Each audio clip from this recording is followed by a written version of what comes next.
He controlled the dance floor. The year was 1988. You can hear the heavy drum beat right now. You can smell the sulfur of the club smoke machine. You check the mirror one last time. You look sharp. The check is in the bank. It is Friday night. He gave us the ultimate anthem. The song just got paid, blasted from every car window in the neighborhood. It reached number 10 on the Billboard Hot 100. Parents dropped their kids at grandma's house to go party. Everyone knew the words. But wait, it gets dark. The man who started the party met a tragic end. He climbed from a small island family to the bright lights of New York City. He fought for his spot on the stage, yet the music business is a cruel machine. Here is the question. How does a star burn so bright and vanish so strangely? Rumors swirl about stolen songs and missed chances. Some say the hit record was never meant for him at all. The truth is stranger than the lyrics. Today, we pull back the curtain on the rise and the heartbreaking fall of a New Jack Swing legend. Imagine a dinner table set for 12 people. The air is hot and humid. The smell of fried plantains and fish fills the small house. You hear the sound of 10 children laughing, shouting, and fighting for a second helping. This was the world of Johnny Kemp. He was not born with a silver spoon in his mouth. He was born in the Bahamas. He was one of 10 children. In a house that full, you have to be loud to be heard. You have to be special to get noticed. Johnny learned this lesson early. He did not just speak, he sang. His voice was his ticket out of the crowd. He started in the church. Picture the wooden pews on a Sunday morning, the fans waving back and forth to beat the island heat. Johnny opened his mouth, and the church got quiet. The ladies in their Sunday hats nodded in approval. They knew he had a gift. But the church was just the beginning. By the time he was 11 years old, Johnny was already a working man. He joined a band called Kinky Fox. He was just a little kid, but he stood on stages in nightclubs. He performed at concerts where the bass shook the floorboards. He saw the adult world before he was even a teenager. The smoke, the lights, the applause. He loved it all. Kinky Fox became local legends. They played all over the Caribbean islands. The tourists loved them. The locals loved them. But an island has a border. You can only go so far before you hit the ocean. Johnny and his band looked at the map. They looked north. They saw the bright lights of America. They wanted more. In 1983, they took the leap. They packed their instruments. They left the turquoise water for the gray concrete of New York City. The city was loud, dirty, and full of energy. It was the era of boomboxes and breakdancing. They hustled hard. They signed a deal with a label called Sound of New York Records. They released a song called So Different. The song had a groove. It played on the radio in America. It actually became a big hit up north in Canada. But in the United States, it was just a ripple in a big pond. Johnny Kemp was good, but he was not yet a superstar. He was still grinding. Here is the deal. New York City in the 80s was a small world for musicians. Talent attracts talent. Johnny started hanging out with other hungry artists. He met a young guy named Keith Sweat. He met a musical genius named Teddy Riley. They were all just teenagers. They were around 15 years old. They ran the streets together. They were rivals, but they were also friends. Keith Sweat was in a group called Jamila. Teddy Riley was in a group called Total Climax. Johnny was the front man for Kinky Fox. They battled each other. They tried to see who could sing the highest note. They tried to see who could get the most girls. They pushed each other to get better. Years went by. The boys became men. Keith Sweat started to climb the mountain. He was working on his debut album. It was called Make It Last Forever. He was in the studio with Teddy Riley. They were cooking up magic. They wrote a song with a heavy beat. It was a song about the working man. It was about the joy of a Friday night check. They called it Just Got Paid. But wait, it gets crazy. Keith Sweat had a deadline. The music business is strict. You have to turn your work in on time. Keith finished his album. He sent the tapes to be mastered. That means the album was locked. You cannot add anything. You cannot take anything away. But they still had this one song. Just Got Paid was sitting on the shelf. It was a homeless song. Keith Sweat could not use it. He had already closed the door on his album. He looked at the tape. He looked at Teddy Riley. They realized they had a hit record with no singer. They needed someone with energy. They needed someone who could make people dance. They thought about their old friend from the block. They thought about the boy from the Bahamas with the big voice. They called Johnny Kemp. Rumors say the song was never meant for Johnny. It was an accident. It was a leftover scrap from Keith Sweat's dinner plate. But Johnny did not care. He was hungry. He took that scrap and turned it into a feast. Listen to the track again. Imagine Keith Sweat singing it. Keith has a nasal, whining style. It is smooth, but it is low energy. Now think of Johnny. Johnny attacked the song. He screamed. He shouted. He brought the church and the island club to the track. He made it his own. He recorded the vocals. The producers added the heavy drums. They added the synthesizer stabs that sound like jagged glass. The song was released in 1988. It exploded. It hit #1 on the dance charts. It blasted out of Jeeps in Brooklyn. It played at weddings in Chicago. Johnny Kemp had finally arrived. He stepped out of the shadow of his 10 siblings. He stepped out of the shadow of Keith Sweat. He was the man of the hour. The money rolled in. The fame washed over him like a tidal wave. But fame is a tricky thing. It gives you everything you want, then it asks for a price. Johnny Kemp was standing on top of the world. The view was beautiful, but the drop was steep. Nobody stays at #1 forever. The phone eventually stops ringing. The silence that follows a hit record is louder than the applause. Johnny was about to learn that the music industry is a cruel machine. It chews you up, and when the hits stop, it spits you out. He had the anthem of the year, but darkness was waiting just around the corner. The year was 1988. The summer heat rose off the concrete in waves. But inside the clubs, the temperature was even higher. You know, the feeling. You walked into the party. The bass hit your chest like a sledgehammer. The air smelled of expensive perfume and hairspray. The DJ grabbed the microphone. He did not have to say much. He just dropped the needle on the record.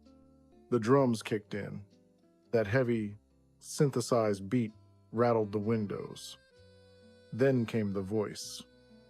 It was not a polite whisper. It was a shout of pure joy. Just got paid. Johnny Kemp owned the world that year. The song did not just climb the charts. It exploded. It shot to #1 on the R&B charts. It crossed over the racial divide and hit #10 on the Billboard Hot 100. Think about that for a second. A young man from a crowded house in the Bahamas was now standing on top of the American music industry. He was trading punches with Michael Jackson. He was competing with Prince. He was no longer just one of 10 children fighting for food at the dinner table. He was a star. He was nominated for a Grammy Award. The industry rolled out the red carpet. The flashbulbs popped like lightning every time he stepped out of a limousine. Picture the music video. Johnny stands in front of the mirror. He wears a sharp, broad-shouldered suit. His hair is cut in a perfect high-top fade. He looks fresh. He looks confident. He spins, he kicks, he slides across the floor. He defined cool for an entire generation. Young men ran to the barber shop. They pointed at the magazines. They told the barber, "Give me the Johnny Kemp." They wanted his look. They wanted his swagger. But the song was more than just a dance track. It was a lifeline. Here's the deal. Life in the late 80s was tough. The economy was shifting. The streets were hard. Monday through Thursday was a battle. The boss yelled at you. The rent was late. The bus was crowded. The work was heavy. But then came Friday. The clock struck 5. The foreman handed you that envelope. You ripped it open. You saw your name on the check. You felt the paper in your hand. You put "just got paid" in your car stereo. You rolled down the windows. Suddenly, you were not a struggling worker. You were a king. Johnny Kemp gave a voice to the working man. He made the grind feel glamorous. He told the world that the person sweeping the floor deserved to party just as hard as the person owning the building. The money poured in. It fell like rain. Johnny went from the small island life to the high life of New York City. He moved into the big apartments. He bought the fast cars with the soft leather seats. He ate at restaurants where they did not put prices on the menu. He toured the country. He performed on the biggest stages. He walked onto the set of Soul Train. Don Cornelius shook his hand. The dancers formed the Soul Train line, and Johnny danced down the middle like he owned the place. He was living the American dream. He proved that talent was the only currency that mattered. He took a song that Keith Sweat threw away, and he turned it into gold. He took a track that was left on the shelf, and he built a mansion with it. His album, Secrets of the Flying Fish, flew off the shelves. Everyone wanted a piece of him. They wanted to touch the hem of his garment. They wanted to be near the magic. He was the face of New Jack Swing. Teddy Riley built the engine, but Johnny Kemp drove the car. He had the energy of the church choir and the grit of the nightclub. He was the perfect storm. But gravity pulls hardest when you are at the top. When you stand on the peak of the mountain, the view is beautiful. You can see for miles. You see the fans screaming your name. You see the city lights twinkling below you. But the air is thin up there. It is hard to breathe. Success is a lonely place. The entourage drinks your champagne. The managers count your money. The fans demand your energy. Everyone takes a piece of you. You start to wonder who is really your friend. You start to wonder if they love Johnny the person or just Johnny the star. Johnny smiled for the cameras. He flashed those white teeth. He signed the autographs. But the music business is a cruel machine. It is a vampire. It feeds on youth. It feeds on the next big hit. While the world saw a celebration, the shadows were growing. The party was loud, but the silence was waiting outside the door. The year 1989 rolled in. The charts began to change. New faces appeared. The phone rang a little less often. The spotlight started to drift. Johnny had reached the summit. He had tasted the sweetest fruit the world could offer. But he did not know that the path down the mountain was covered in ice. He had the anthem of the decade. He had the money. He had the fame. But he was about to learn a hard lesson. The higher you fly, the farther you have to fall. The music stopped. The year was 1989. The confetti from the New Year's party had been swept away. Johnny Kemp was standing in the center of the room, but the room was getting emptier. You know how it goes. 1 minute, The phone rings off the hook. Every promoter in America wants you. Every club owner wants to buy you a drink. You are the man who made the world dance. You are the voice of Friday night. Then the phone stops. The silence is heavy. It presses against your ears. It is louder than the music ever was. Here is the deal. The song Just Got Paid was a monster. It was a beast that could not be tamed. It hit #1. It made Johnny a legend. But monsters are hard to feed. The public is hungry. They ate the steak, and now they want dessert.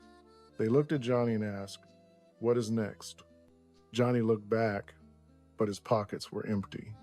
Remember the secret behind the hit. Johnny did not write Just Got Paid. The transcript tells us the truth. It was a gift. It was a leftover track from Keith Sweat and Teddy Riley. It was magic in a bottle. But you cannot catch lightning in a bottle twice.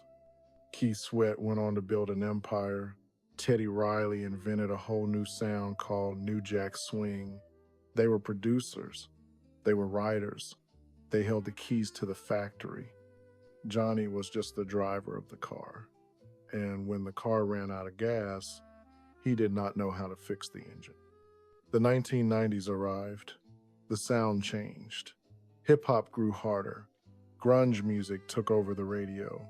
The bright, shiny suits of 1988 looked old. They looked like costumes from a play that had closed. Johnny fought to stay relevant. He released more music.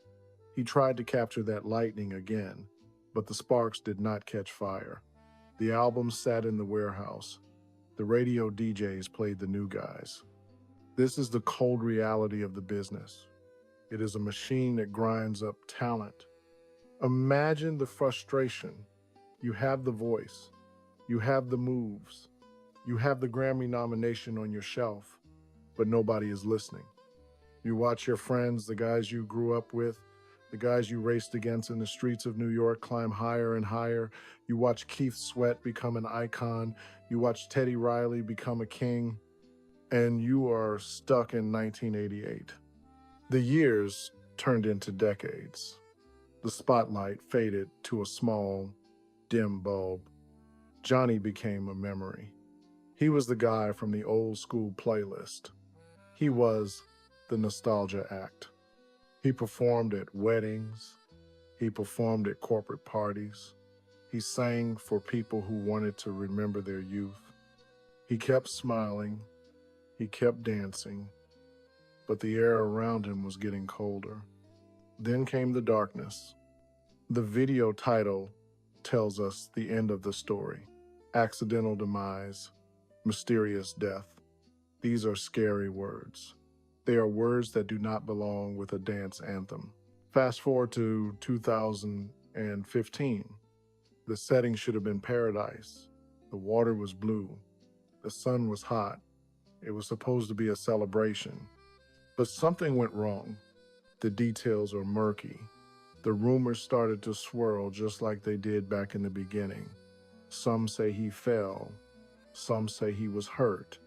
The transcript mentions a mysterious death right at the start. It hangs over his story like a black cloud.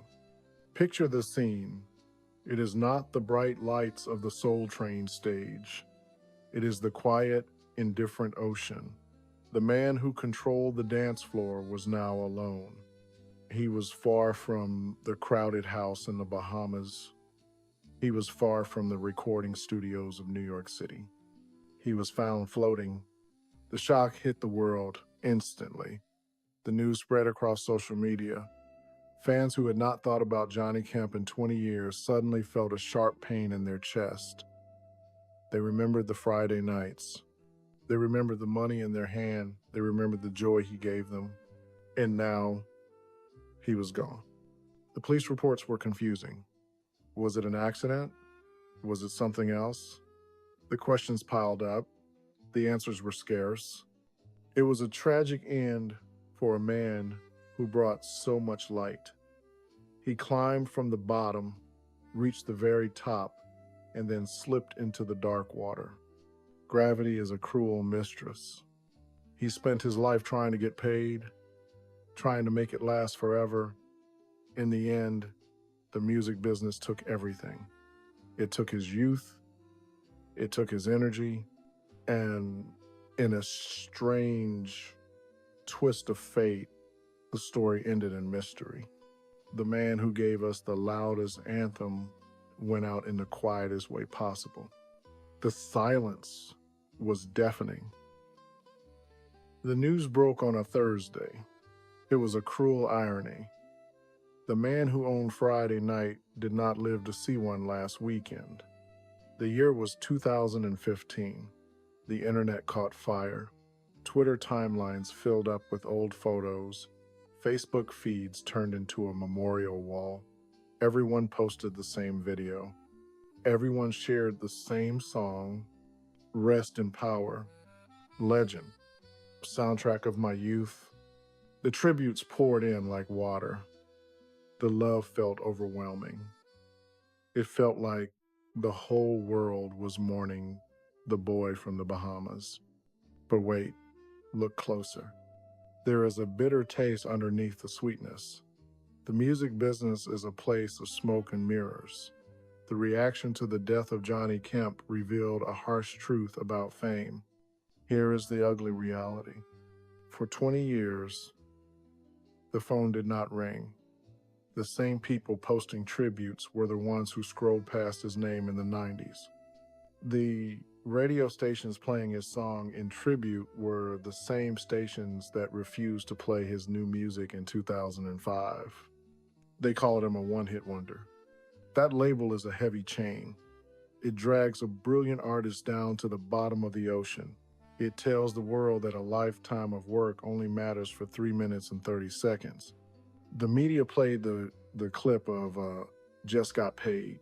They showed the high top fade. They showed the shoulder pads. They froze him in amber.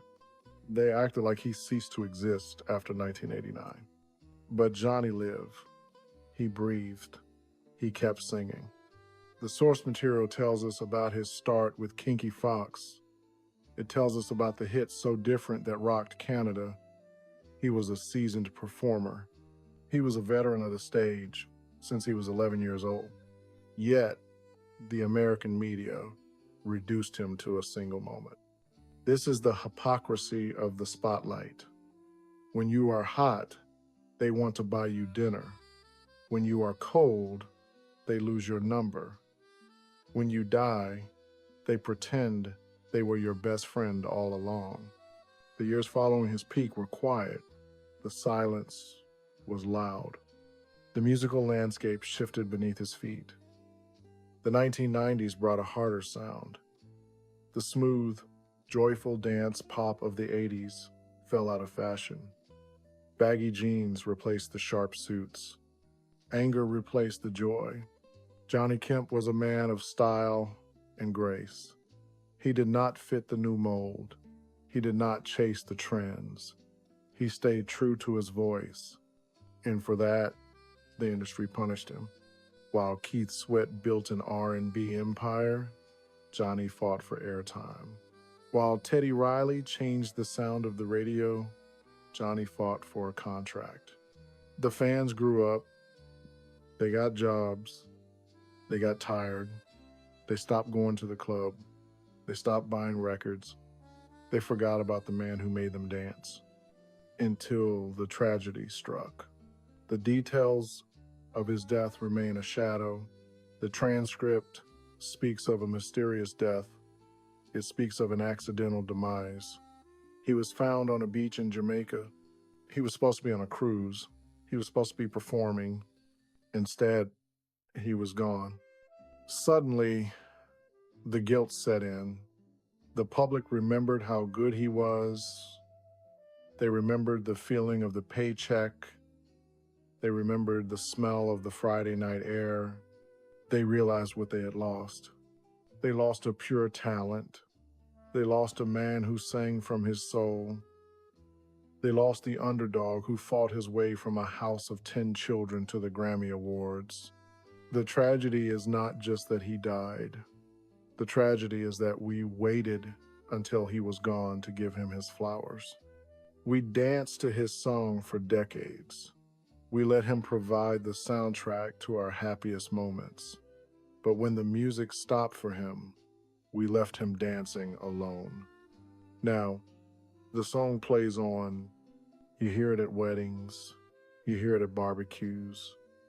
You hear that heavy drum beat and that scream of joy. Just got paid. It is a happy song.